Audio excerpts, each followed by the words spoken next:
Saudamos a igreja com a paz do Senhor. Louve a Deus por tudo que você recebeu esta manhã.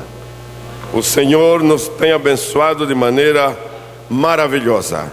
Pode tomar o seu lugar e vamos desfrutar do momento com Deus e da sua palavra. Aleluia.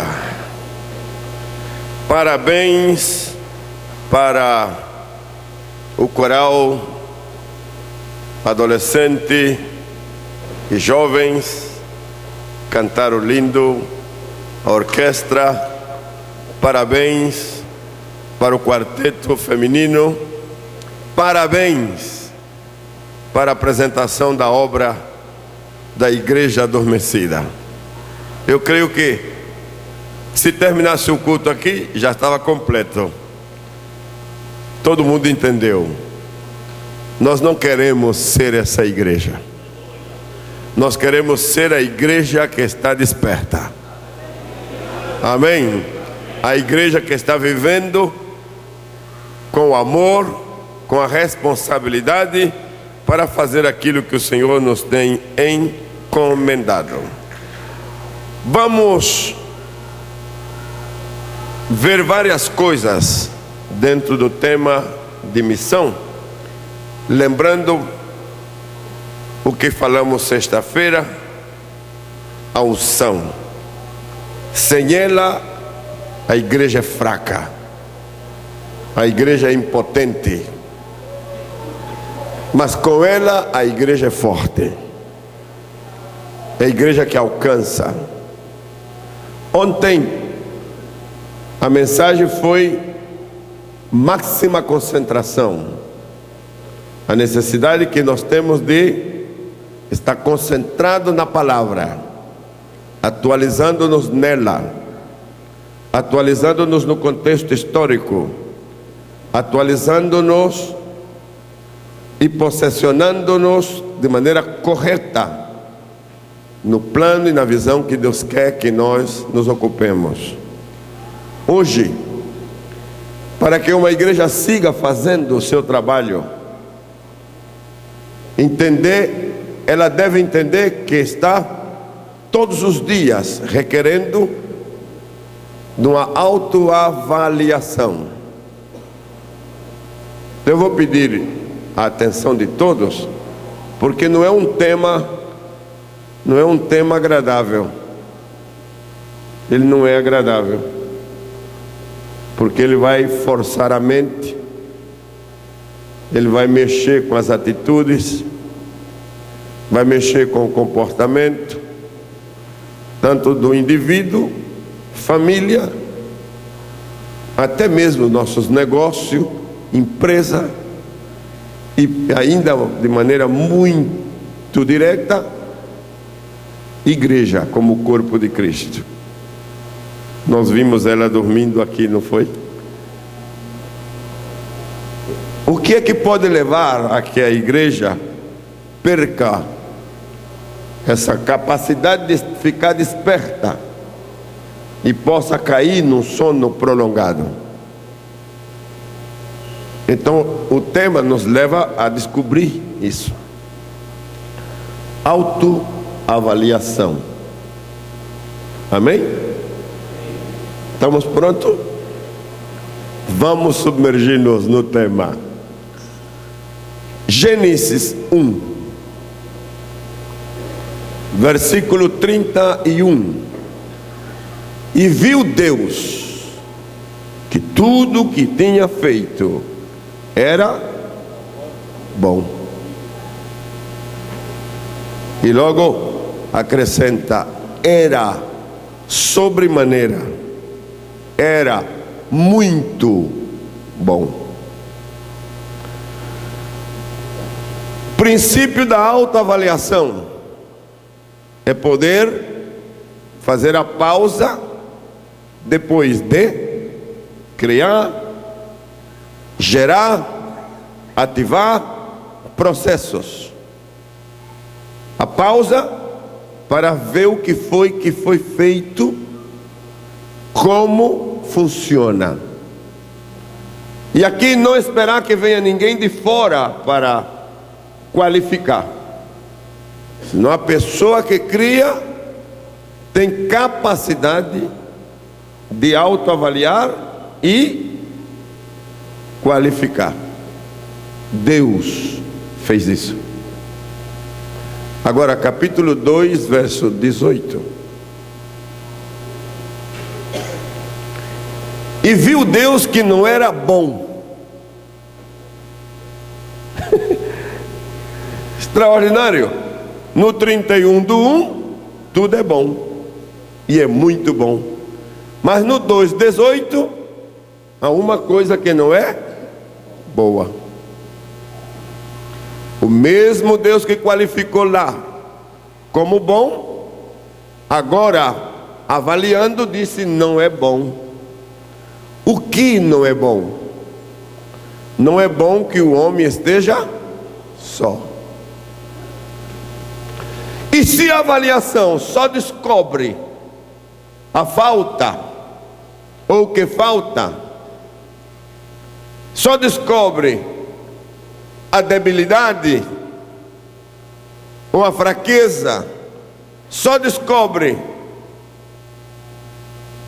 que aquilo que foi feito precisa de algo mais, e não procede, a avaliação é incompleta. Assim como na primeira qualifica, na segunda também, descobrindo uma falta, faz a provisão da falta, corrige a falta, corrige o erro, se for erro. Neste caso, farei para ele uma ajuda que corresponda à sua necessidade. Efésios 5:1. Já séculos, milênios depois, revelação do Espírito ao apóstolo Paulo para a igreja: seja imitadores de Deus, como filhos amados. E essa palavra dá a impressão que está fora do alcance humano. Imitar a Deus? E quando nós pensamos em imitar a Deus, o primeiro que vem é a sua grandeza, é a sua santidade, é o seu poder. E ficamos ali. Porém, Deus, com tudo que tem de grande, também tem de sensibilidade. E neste caso, Paulo disse: ele se autoavaliou, avaliou a sua obra, e nós, como filhos amados, podemos fazer igual. Amém? O que é que nós podemos fazer? Igual. Pausa e fazer uma autoavaliação. Sabe, se este princípio for posto em prática, a pessoa diminui o risco de perca e aumenta a sua possibilidade de ganho. Se a pessoa aprende a fazer isso, diminui os gastos exagerados e innecessários em tudo que faça, até mesmo na comida. Outro dia, um artigo importante no jornal americano disse: o lixo do Brasil, o mais caro do mundo. E na descrição disse, já outra apreciação: o lixo do Brasil, o mais rico do mundo. Por quê? Porque a mesa brasileira, ela é super farta, mesmo quando há muita gente sem pão, entre aspas.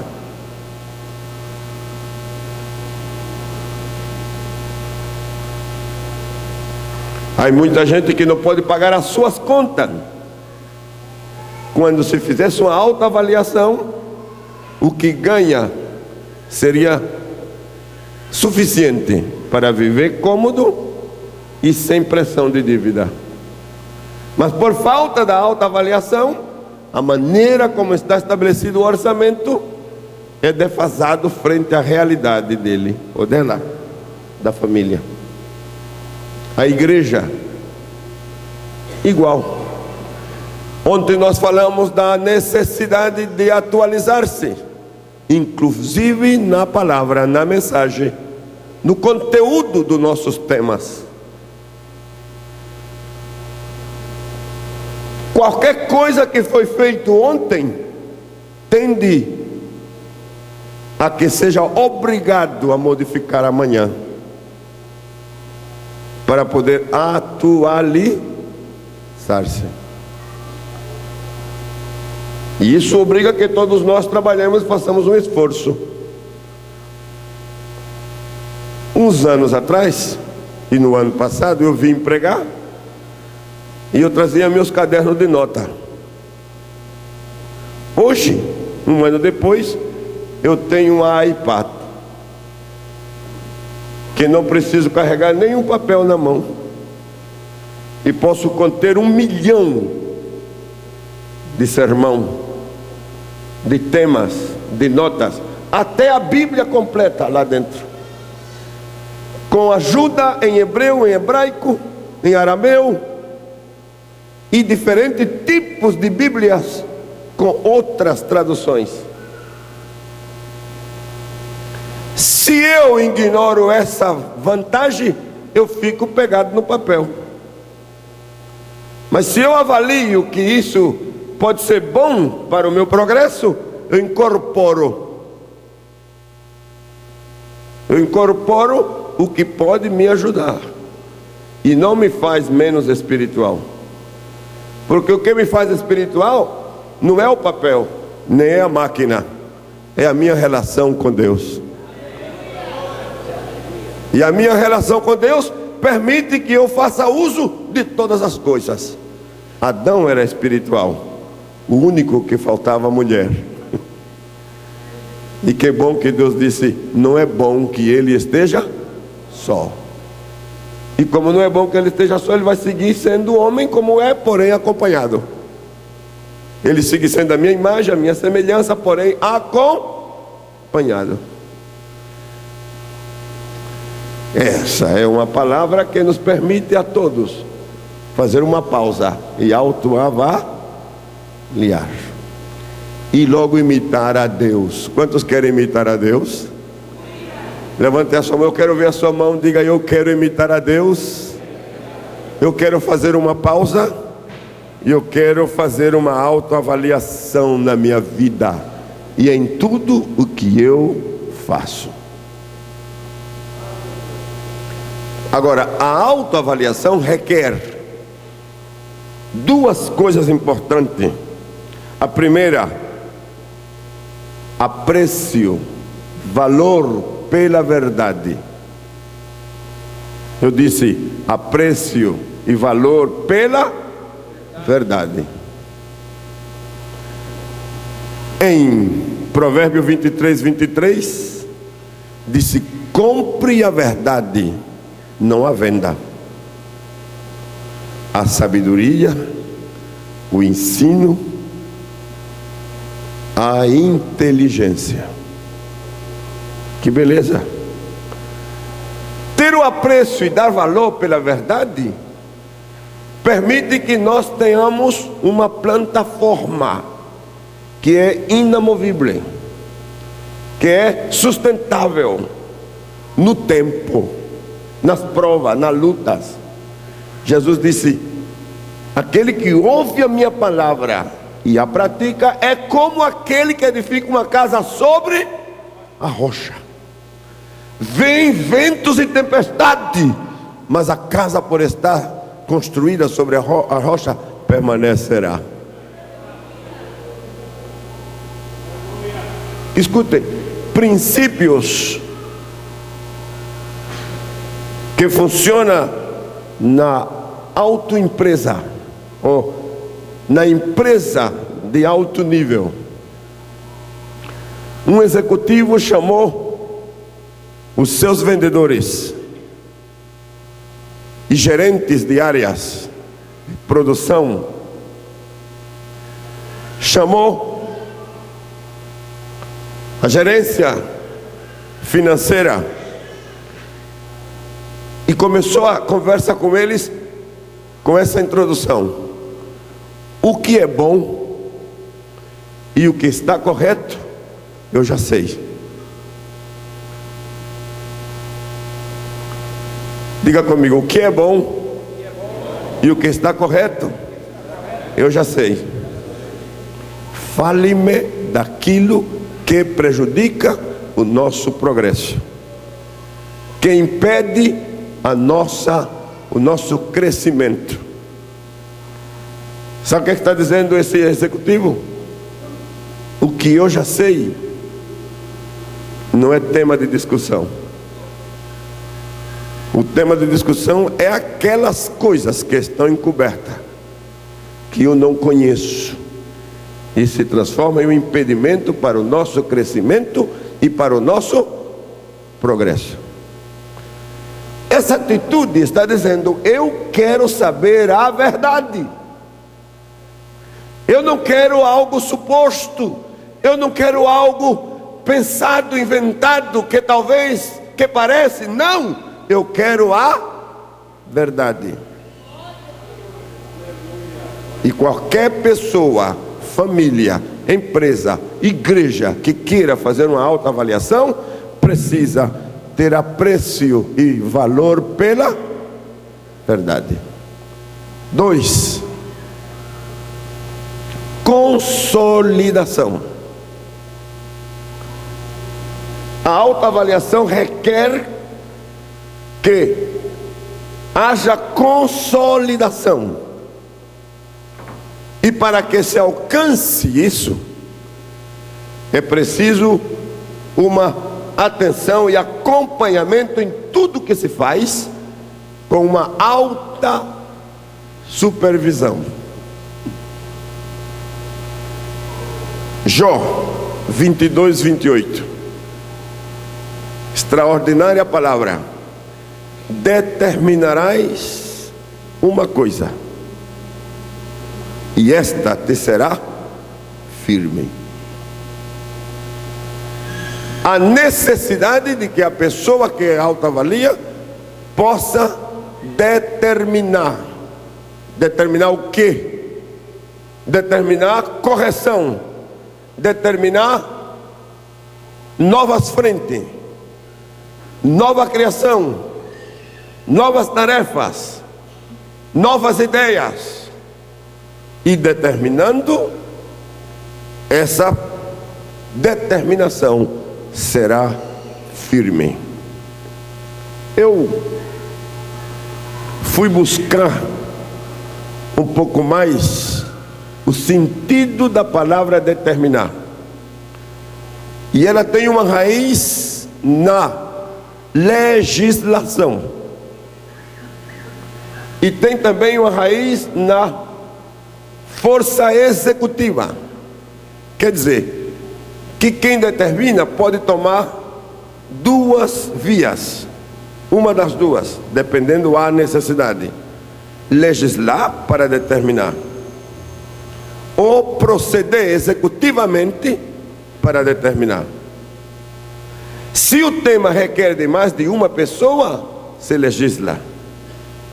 Se precisa da opinião e a avaliação de outros, então se convoca as pessoas para que faça parte do debate, e finalmente chega a um acordo e se faz uma determinação.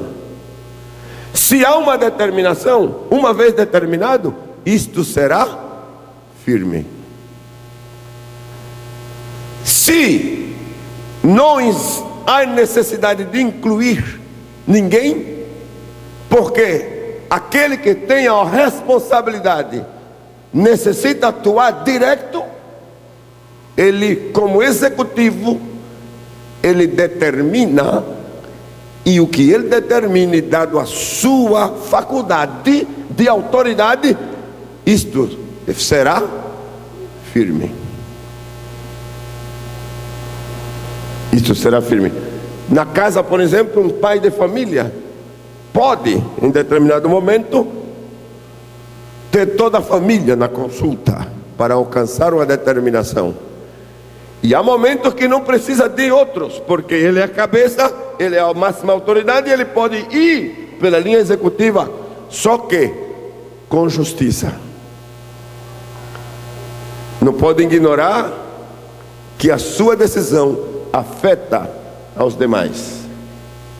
Mas se isso está feito dentro do plano, tem o respaldo de Deus.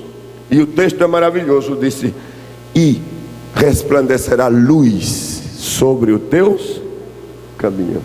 Quantos podem louvar a Deus por isso? Quer dizer, a determinação acende uma luz para que a pessoa que determinou e aquilo seja firme, não caminhe no escuro, tenha a ajuda da luz. Por isso muitas pessoas sempre andam e têm resultados maravilhosos na sua vida, no seu trabalho, suas empresas, seus projetos, porque eles estão sendo assistidos pela luz. Amém? Uma igreja, vamos entrar agora na parte corpo, igreja. Uma igreja recebeu da sua cabeça, e ela como corpo de Jesus, esta ordem: ide por todo mundo e pregue o evangelho a toda criatura. Resultado: aquele que crê e for batizado será salvo. Então está implícito o trabalho dela, mas a aceitação daqueles a quem ela vai afetar. Nesse trabalho, a igreja fazendo a avaliação temporalmente, no meu caso, se serve para os irmãos e os pastores e os missionários, eu faço autoavaliação cada trimestre do administrativo. Cada trimestre eu avalio quantas almas ganhamos. Cada trimestre eu avalio quantas almas batizamos, vidas. Cada trimestre eu avalio quantos dos batizados se envolve no projeto da multiplicação. Cada trimestre eu avalio quantos desses convertidos envolvidos passam a ser líderes e obreiro na igreja. Cada trimestre eu avalio as finanças. Como vai as finanças? O número de membros fiéis em dízimo, em oferta. Cada trimestre eu avalio aonde vai o dinheiro. Quantos terrenos se pode comprar? Quantos templos se construem? Ou estamos construindo? Ou terminamos? Cada trimestre avalio quantos missionários estão comprometidos. Cada trimestre eu recebo a informação dos campos, para que diga como vai o trabalho e seja comprovado com o resultado do trimestre passado. E isso se repete todos os anos. E no último trimestre comparamos todos os resultados trimestrais com a grande meta do ano. E logo comparamos com a grande meta do quinquênio, que são 5 anos de projeto. E isso dá resultado. Sabem? Fazendo essa avaliação, descobrimos os obstáculos que nós encontramos todos os dias e vamos corrigindo. E como o tema é missão, eu quero mostrar obstáculos que encontramos para fazer missões. Não estou falando de construir templos, de comprar terreno. Estou falando de obstáculos para fazer missões. Porque pode ser que a igreja, ela vá bem em outras áreas, e logo quando chega nesse ponto, ela esteja totalmente defasada. E aí, pastor? E tem alguma implicação? Se avaliamos sobre a verdade. Sabe o que foi que o Senhor me falou uma vez? Eu estava construindo o templo em Cúcuta, ia pôr a cobertura já, 50 metros por 60, uma cobertura enorme, mais de 90 toneladas de ferro em vigas para sustentar a cobertura. O valor dessa cobertura era fora da nossa realidade financeira. Precisava um passo de fé para fazer isso. Ano 95. No ano 95, o Senhor me desperta. Butã. E Butã era uma impressão que eu tinha recebido no ano 72, lendo um jornal do estado de São Paulo, que dizia: Butã, o reino do dragão, a terra aonde Deus não é conhecido. Me impressionou. E desde 72 eu venho orando pelo Butã. Desde 72 eu oro e eu acompanho o que acontece no Butã. Mas no ano 95, estando já em Colômbia, com essa tremenda, com esse peso da construção, o Espírito Santo me desperta, Butã, e disse: mude a oração pelo Butã. Ore como Ezequiel. Como orar como Ezequiel? Então eu fui ler o capítulo 37 sobre aquela impressão do Ezequiel no Vale dos Ossos Secos. E quando eu estava lendo, o Espírito Santo me apontou. A oração dele é: ossos, juntem-se. É uma ordem. A oração foi: ossos, esqueletos, recebam músculos, recebam carne, recebam pele. Corpos, recebam espírito. E quando eu li isso, imediatamente veio oração específica. Não ore mais pelo Butã como você vem orando. Deus faz algo pelo Butã. Deus tem misericórdia do Butã. Deus salva o Butã. Não, eu quero uma oração específica. Então eu fiz um mapa do Butã e apresentei para a igreja e disse: olha, eu carrego essa nação dentro de mim em oração desde o ano 72, ano 95, já passaram quantos anos? 23. E agora o Senhor quer que vocês saibam o que é que eu carrego dentro de mim. E apresentei assim: vamos orar pelo Butã, envolvendo a igreja. E a nossa oração foi: Butã, receba o poder de Deus.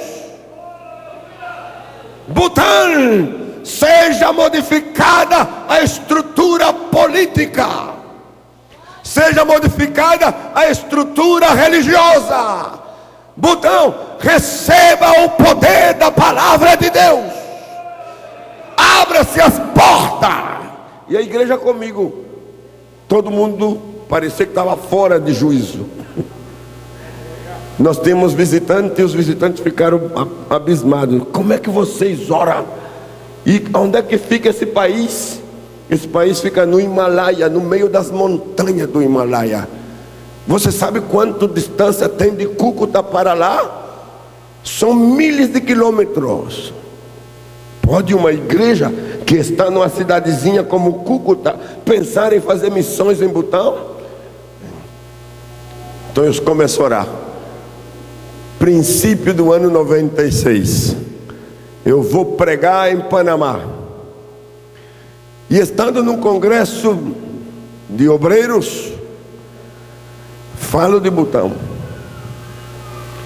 E conto o que eu sinto, porque eu oro e um pastor recebe um quebrantamento e começa a chorar.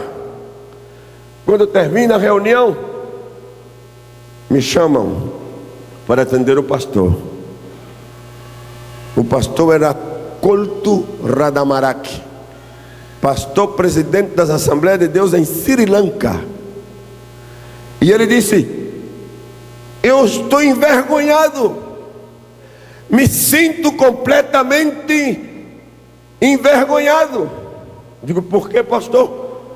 Porque eu não entendo como é que um brasileiro vem do Brasil para a Colômbia fazer missões, e fazendo missões na Colômbia, ora pelo Butão, intercede pelo Butão, chora pelo Butão, e eu estou a 2 horas de voo. Nunca pensei no Butão, nunca orei pelo Butão, nunca. Enxugando as lágrimas, me perguntou: em que eu posso lhe ajudar? Então eu falei para ele: eu não tenho notícias que me atualize sobre o que está acontecendo com o Butão agora. Tudo está fechado, tudo parece difícil, longe demais, que o tempo parou para o Butão, que está tudo congelado. Ele disse: me comprometo, voltando para Sri Lanka, porque eu posso entrar. Nós estamos num quadro de 5 países que tem uma aliança: o Nepal, a Índia, Bangladesh e o Butão. E Sikkim, nós fazemos uma aliança. Eu posso entrar. E efetivamente o pastor voltou e foi no Butão. E logo me mandou uma carta, um documento. E escrito na primeira palavra era: milagre. Milagre. Leis decretada pelo rei de Butão, abrindo as portas para o turismo, aprovando 5.000 visas. E os países que podem entrar no Butão, tomando uma dessas 5.000 visas, são estes. E pôs em verde: Brasil. Na lista estava o Brasil. Pastor Joel, quando eu li isso, meu coração saltou, a minha alma pulou. Pastor Levi, Tânia, a alegria foi imensa no momento. E eu disse: chegou a minha hora. Chegou a minha hora. Porém, quando eu começo a pensar em sério, o que veio na minha mente imediatamente foi a carga da construção. Sim. Então, reação imediata: não posso pensar em Butão agora. Não posso ir para o Butão agora, porque a minha prioridade é cobertura, a construção. E insisti com isso. O Espírito Santo me respondeu: eu não amo ferro, eu não amo telhas, eu não amo cimento, eu não amo tijolo, eu amo vidas.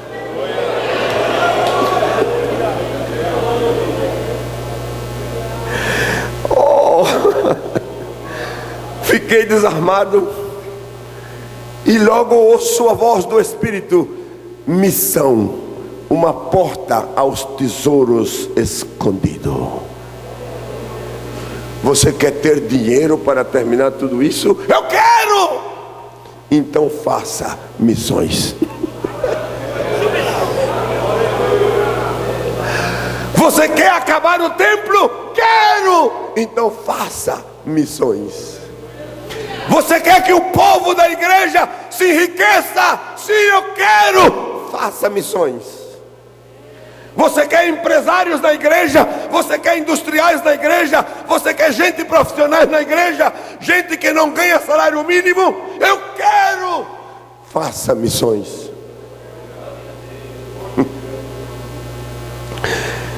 No mesmo ano, mês de julho, 96, viajei para o Butão. 24 anos depois de haver lido aquele jornal. Hoje, do 96 a hoje, han passado 15 anos. Deixa eu dar esse relatório. Viajei com a pastora Anaí o mês passado. Ficamos um mês na viagem missionária para o Himalaia. Fomos inaugurar o templo de 3 andares. Se você quer ver o templo à noite, eu lhe mostro. Querem ver? Eu lhe mostro à noite. Consagramos 22 novos obreiros, pastores e evangelistas. Fomos para ver o segundo templo no surocidente de Butão. E nesse segundo templo já vamos no segundo andar também, avaliando o trabalho e o resultado. 2.000 pessoas convertidas, salva, batizada, servindo ao Senhor naquela hora. Não é o meu idioma, não é a minha cultura. Estou a 34 horas de voo, porém o Espírito é o mesmo. Eu disse, o Espírito é o mesmo. Eu volto a dizer, o Espírito é o mesmo. E sabe o que aconteceu? Cobrimos o templo, terminamos o templo, e o esforço missionário não foi obstáculo para a construção. Não foi pressão, ao contrário, se cumpriu que a porta dos tesouros se abriu. E não faltou recurso. Eu disse que não faltou recurso. Quantos podem louvar a Deus por isso?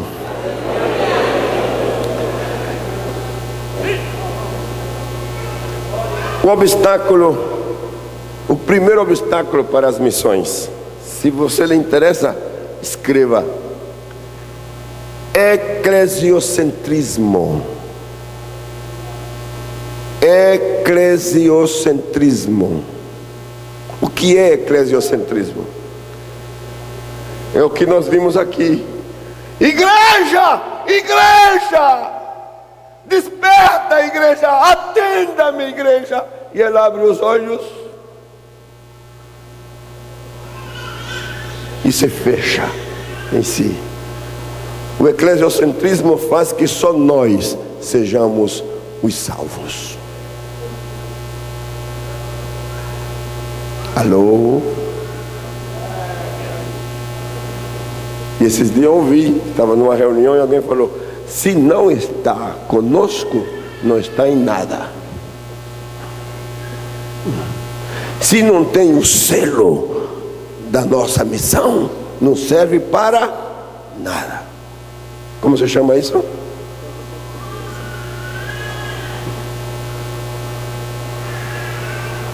Tudo é para mim e para mim. Para mim hoje, para mim amanhã, para mim depois. Fazer qualquer coisa, e o que é que fica para mim? Qual é o resultado que eu tenho? Se não há resultado meu, pessoal, eu não me envolvo. E neste caso, a verdade é que, com muita pouca exceção, as missões devolvem algo. Você pode investir milhões, não espere que ele devolva. Por isso, meus parabéns ao obreiro que está lá e está devolvendo 10% para as missões, para próprias missões. Isso é uma coisa nova. Eu diria que 99,9% não pensa assim, porque também nasce e logo fica no eclesiocentrismo. Para mim, para mim, para mim e para mim. Falta tijolo, tijolo. Falta janela, janela. Falta porta, porta. Dê-me, dê-me, dê-me, dê-me. O segundo obstáculo, eclesiomiopia. Eclesiomiopia. A igreja que só vê e faz o que está perto. Só vê e faz o que está perto. Oh, os meus limites é até ali, porque está pertinho. Aonde que vai fazer esse trabalho, irmão? Lá em Ariranha. Onde fica isso? É longe demais, moço. Eu vou nada. Aonde? Em Cristalia, Minas Gerais. Isso já está fora do estado de São Paulo. Eu ir para lá? Vou não. Aqui ao ladinho tem lugar que precisa, igual que lá. Faça outro lá. Eu não. Por que você não vai lá? Não, porque é longe demais. Eu gosto de trabalhar perto.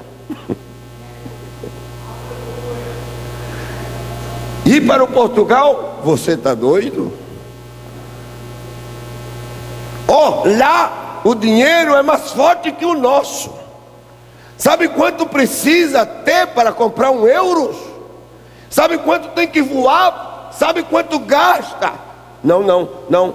Eu com esse dinheiro no Portugal, eu construo um templo aqui, no bairro tal, no lugar tal, na vilinha tal. Está perto.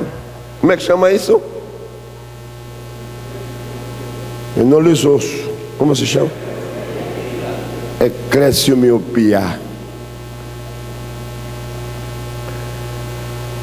Sabe, é possível que uma igreja tenha estratégia, tenha planos, porém não tenha visão de alcance.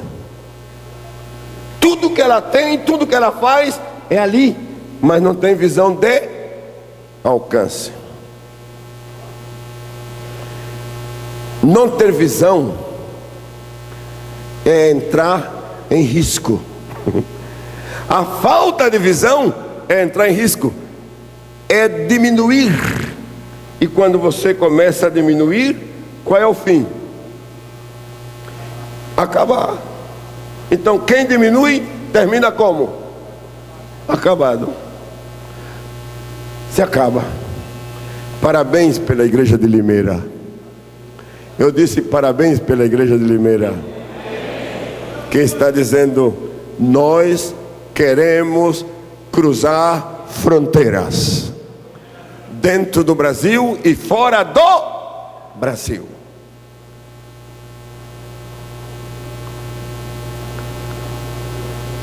Quarto impedimento. O terceiro eu já falei. Ok. Eclesioindiferência. Eclesioindiferência. Os textos bíblicos vocês têm, por exemplo, no primeiro, que é eclesiocentrismo, João 6, 5 a 9. Eclesiomiopia, vocês têm João 4, 31 ao 38. Eclesioindiferência, Provérbios 24, 10 a 12. Atos 11, 1 a 4. Atos 11, 16 a 18. Na eclesioindiferência é que não há importância. E aqui eu quero dizer algo que, como eu estou falando com a igreja missionária, entenda que eu não estou dizendo nada como crítica a vocês. Estou falando e tomando o plano geral da igreja, tá certo? E mostrando aonde estão os obstáculos e como se pode vencer, na autoavaliação. Mas como missionário, a minha experiência tem sido essa. Eu tenho falado da Colômbia por anos, a muita gente. E eu chego em alguns lugares e o povo diz assim: pastor, como vai a Bolívia?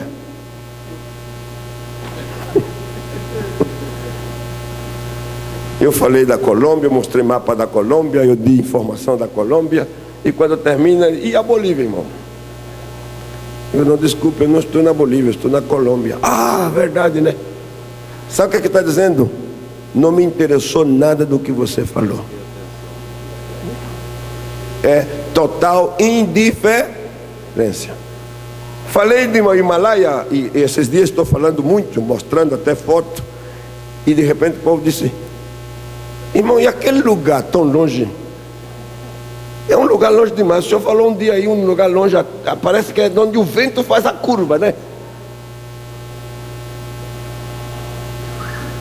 Uma leve lembrança de algo que ouviu, mas não gravou. Não gravou.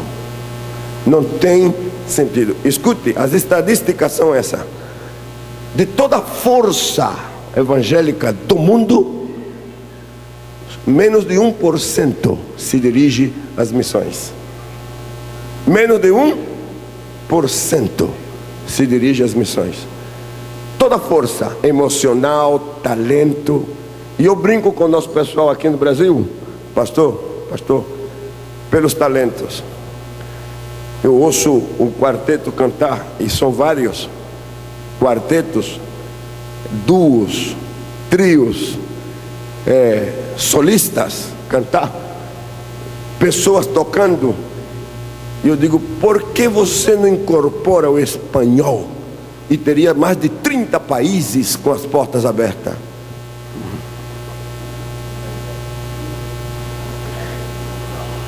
Ficou aí.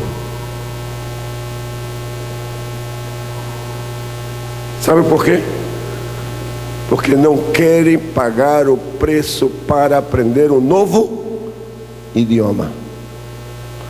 Não querem pagar o preço de pensar que eu tenho que ir além das minhas comunidades.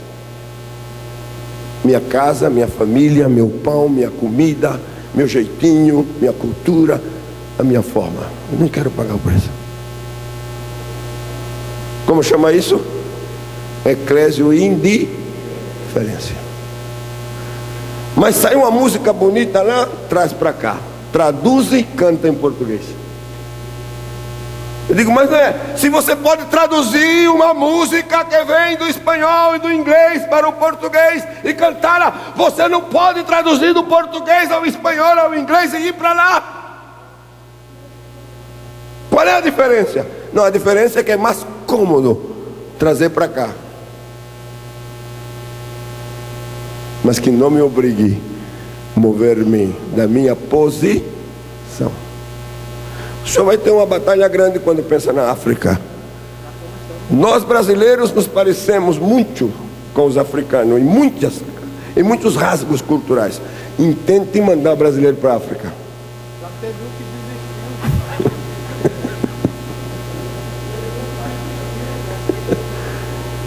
Chora o marido, chora a mulher, chora os filhos, chora a mãe, chora o sogro, chora os tios, chora os primos, todo mundo chora. E sabe qual é a palavra? É um castigo. Manda ele para a África, meu Deus.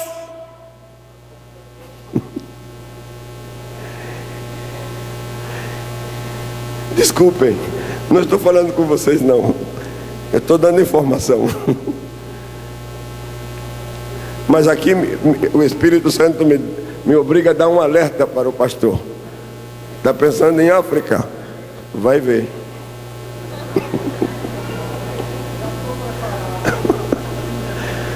Diga comigo: eclésio indiferença.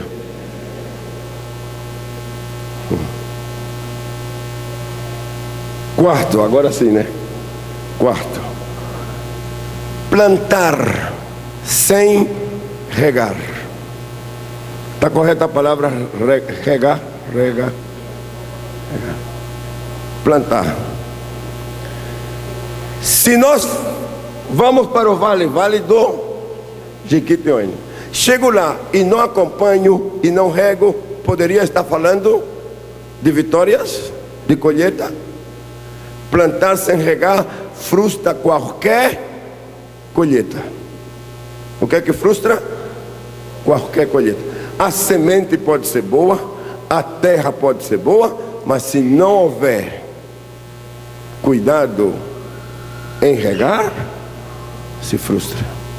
Pastor Joel, muitos trabalhos missionários que o senhor conheceu, que eu conheci, não deram fruto, não é porque não foi boa a semente. Não é que não houve boa intenção, até mesmo em arar a terra, em pôr a semente lá, faltou irrigação. E o que é irrigação?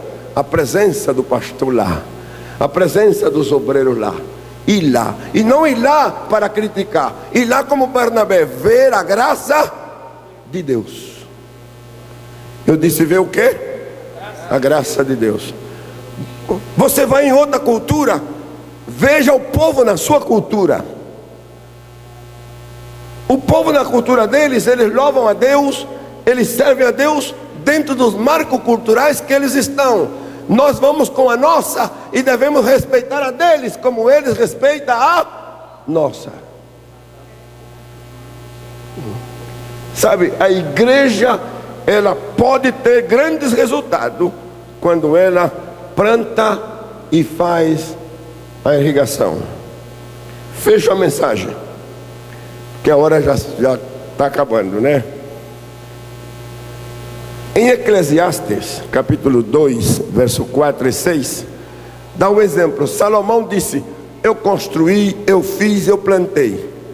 Mas eu plantando, fiz um tanque, para que tivesse água e dali pudesse regar todas as plantas, todo o jardim.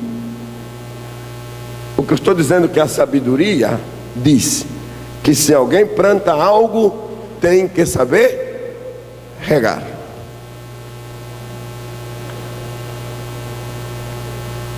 É necessário, para evitar a frustração, se requer, anote isso que é importante para você, esforço por entender. Disse, esforço por entender. 2, tempo e momento adequado. Tempo e momento adequado. 3, perguntar o que não se entende. Não entendi? Devo perguntar. Devo perguntar. Para que a missão seja efetiva, ela precisa alcançar 5 objetivos. 5 objetivos. Primeiro objetivo, quantidade. Segundo objetivo, qualidade. Terceiro objetivo, tamanho. Quarto objetivo, número. Quinto objetivo, posicionamento. Repito. Primeiro objetivo, quantidade. Segundo objetivo, qualidade. Terceiro objetivo, tamanho. Quarto objetivo, número. E quinto objetivo, posicionamento. Quer dizer que a igreja, ela não vai para os últimos rincões do bairro ou da cidade. Ela busca lugar visível, conhecido. Falamos ontem que Deus falou para Jeremias, você não vai ser profeta de bairro, você vai ser profeta de nações e de reinos. Amém, amém, amém, amém. No plano de Deus, a sua extensão. No plano de Deus, a sua expansão. Limeira não nasceu para ser uma igreja só de Limeira. Limeira nasceu, a igreja nasceu para ser igreja do estado de São Paulo. Ser igreja para influir em todo o Brasil e para ir até os confins da terra. Escutem, a extensão da igreja em outras culturas, povos, está relacionada com o Espírito Santo. No começo, o Espírito Santo foi o causador, logo Pedro, logo Estevão e logo Filipe. 4 personagens no nascimento da igreja de Jerusalém. Qual é o primeiro? Espírito Santo. Qual é o segundo? Pedro. Qual é o terceiro? Estevão. Qual é o quarto? Felipe. Os 4. Agora, a extensão da igreja se reafirma através da pregação. Como se reafirma? Pregação. E pregação atualizada. Note, a primeira mensagem de Pedro, ele comunica aos inconversos a necessidade de crer em Jesus. Quantos creram e se batizaram? 3.000. Na segunda mensagem, ele fala ao judeu, aí leva eles ao arrependimento, com grande poder, curando também os enfermos. Na terceira mensagem, Pedro exalta Jesus e disse que não há outro nome no qual possa ser salvo. O único nome em cima e de baixo se chama Jesus Cristo. A mensagem de Estevão chamou a atenção de todos os principais da cidade. Sofreu por isso e morreu. A mensagem de Felipe transformou a cidade de Samaria de uma cidade triste em uma cidade alegre. Disse: todo o povo, a cidade toda se alegrou. Eu quero dizer que nós somos mensageiros e transformadores de cidade. Pode louvar a Deus por isso? Os enviados por Deus e pela igreja dependem da direção do Espírito Santo. Atos 13, 4 e 5. Os enviados estabelecem projeto para o nascimento de igrejas que cumpra com o crescimento em quantidade, qualidade, tamanho, número e possessionamento. A igreja que envia se compromete.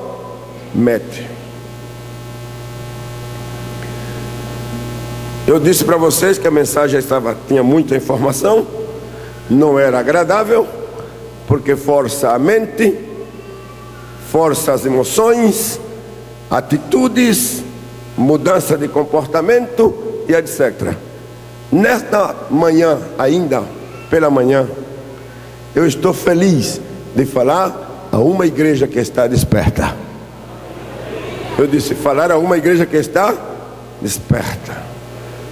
Agora, o compromisso da igreja na autoavaliação, quando chega no campo financeiro e econômico, envolve a todos nós. A quantos envolve? A todos nós. Que começa com o crente pequeno, aquele que ganha só o salário mínimo, que toma a oferta para a missão do que ele tem, do pouquinho que ele ganha. E ele disse: eu amo a Deus, amo a sua obra de salvação que veio ao meu favor, e eu quero alcançar a outros com a minha oferta missionária. E ele dá do que tem.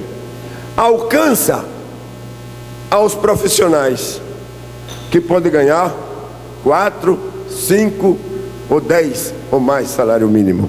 Alcança o comerciante, alcança o empresário, alcança aquele que tem indústria, que tem fontes de ingressos com uma porcentagem muito maior que qualquer outro. Ademais, esse grupo, não sei quantos estão aqui que são profissionais ou gente de negócio, de empresa, que entenderam, escutem, entender que a sua empresa, o seu negócio, mais que dar ganhos para você e a família, também pode ser útil para investir na extensão do reino de Deus. Eu falei na sexta-feira que nós temos pessoas que dão dízimo do que eles ganham, e logo dá dízimo dos ganhos da empresa, e dão ofertas missionárias, pessoal e família, e dão ofertas missionárias da empresa, dos ganhos que a empresa dá. Ele também oferta para as missões. Tenho empresas que se comprometem a construir um templo completo. Vão construir em tal lugar, pastor, eu quero dar o financiamento para a construção do templo. E o outro sai correndo e diz: deixe que eu ponha pelo menos as portas e as janelas. São empresas. Facilita a que o trabalho seja feito, e seja feito com a cooperação. Agora, eu sou testemunha. Os empresários que põem a sua empresa nessa direção, o seu capital aumenta. E quando vem as provas por questão política e outro tipo de situação, as empresas estão protegidas por Deus, as suas finanças estão protegidas por Deus, e passa a prova, passa a dificuldade e mantém o seu status. Famílias que eu conheço, pessoas que começaram embaixo, dando quando ganhava salário mínimo, hoje são pessoas que dizimam e dão oferta com valores expressivos. Tem uma mulher, minha esposa está aqui, é bom falar com ela perto, porque ela conhece e trata com eles diariamente. Ela chama Alicia, seu marido Alírio, vivia numa dívida incrível, numa situação de peso econômico terrível. Fizeram um compromisso com Deus, de ser missionários no investimento. Eu exortei a eles que usassem o que eles sabiam. Eles sabem fazer doce, pudim e outro tipo de doces. E lá tem um doce que se chama obleias. É como uma panqueca, bem feitinha, coberta com um leite condensado embaixo.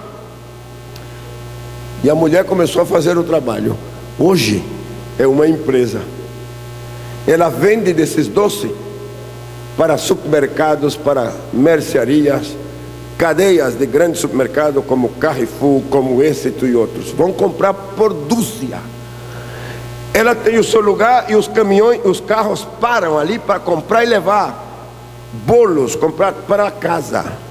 Essa família aporta cada trimestre para as missões $3.500 trimestral da empresa.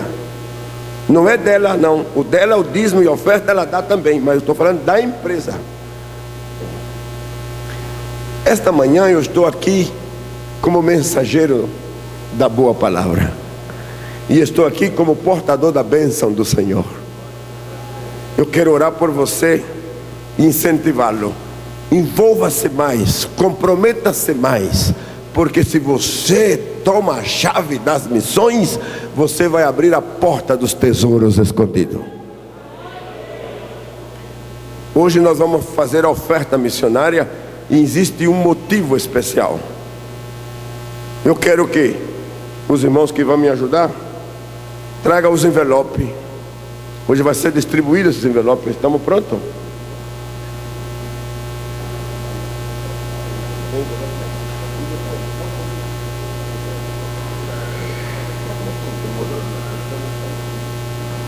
Ok. Estão modificando algo? Então vamos. Você está pronto para dar ao Senhor? Silêncio. Você está pronto para dar ao Senhor? Amém. Os irmãos vão vir com o lençol aqui.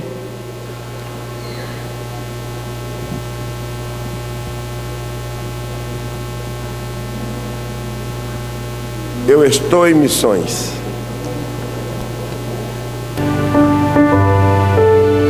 Escute-me outra vez.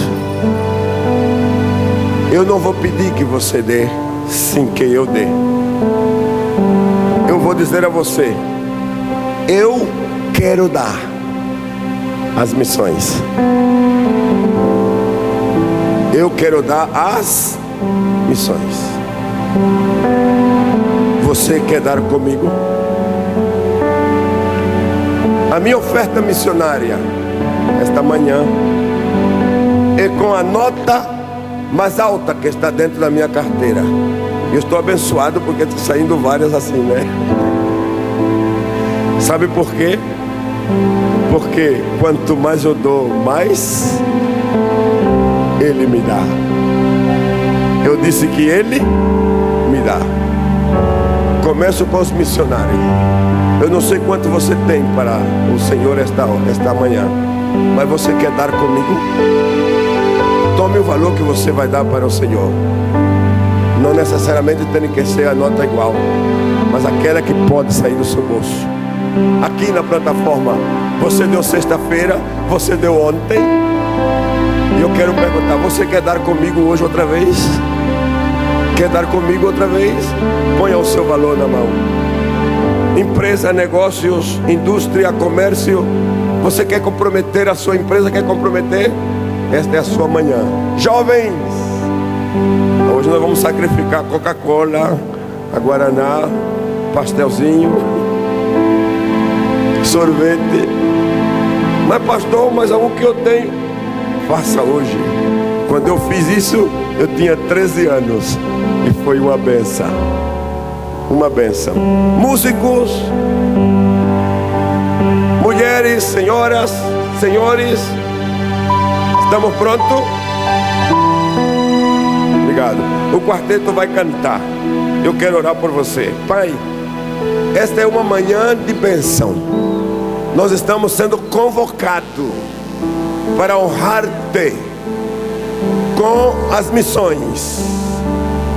E eu estou convocando o teu povo para que aquele que tem um coração disposto, um espírito voluntário e agradecido, para que se una comigo como a igreja desperta, para honrar a ti através da obra missionária. Quando eles se movam da sua cadeira até esse lugar, alcança com a tua bênção da multiplicação e da prosperidade, em nome de Jesus. Eu lhe espero.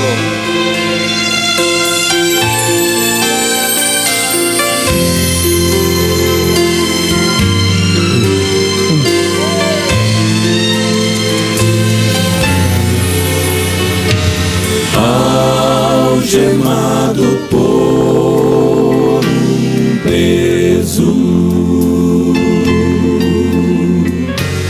oh, quão triste eu andei, até sentir a mão de Cristo. Não sou mais como era, eu sei. Oh, tocou-me, oh, tocou-me,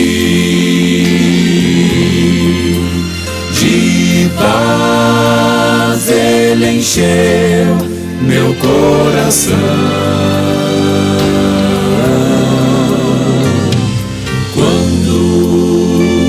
Senhor Jesus me tocou, livrou-me da escuridão.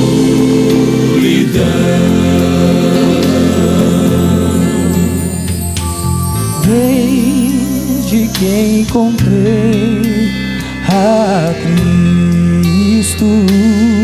Aleluia! E senti seu terno amor. Tenho achado paz e vida, E sempre cantarei seu louvor. tocou-me,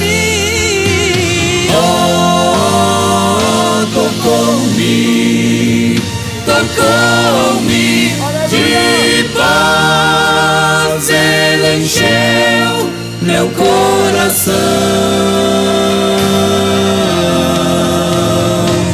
Quando o Senhor Jesus me tocou, livrou-me da escuridão.